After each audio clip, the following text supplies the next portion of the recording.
نوید اقبالپور فیت میکر از این روزای تکراری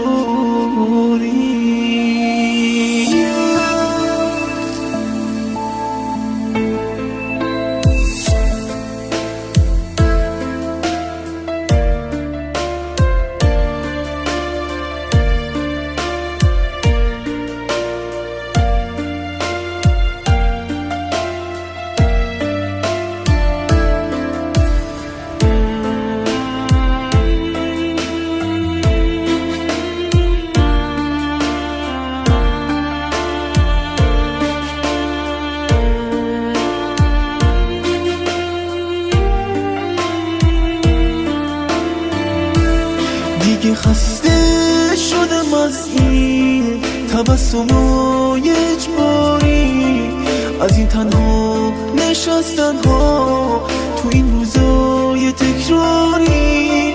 راضی شدی به این احساس، زدی زیر همه قولات، فریب حرفاتو خوردم، یه دروغ بود همه حرفات. برو از خاطرم بیرون، شکستم تو خودم مردم، خودت نیستی با عکس تو، چقدر خونه دل خوردم.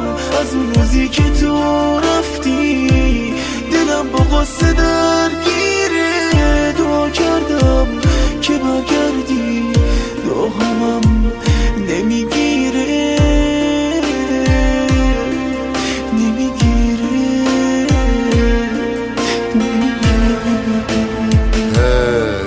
بازم یه شکست دیگه، خدایا به هم بگو آخر رسمش اینه. چطور تحمل کنم من بار این غم و من جوان بودم، الان تو ببین منو شدم مثل یه آدم پیر و زمین خورده. آخه بی معرفت کی منو از یادت برده؟ الان باور نمی کنم تو دیگه مال ما نیستی، که راه جدا شده و تو راه ما نیستی. میگی مقصر منم، خب بهونه است دیگه، آخه چیزی نیست بگی، بگو کم آوردی دیگه. هر روز لب دریا تک و تنها به یاده خاطراتی که داشتیم داخل ساحل، یعنی همشون خواب بود همه خیال بود. ده جوابمو بده، اصلا تاثیر نداشت رو که یه خورده تو هم بهم وابسته بشی، که حالا که به اینجا رسید تو پا پس نکشی.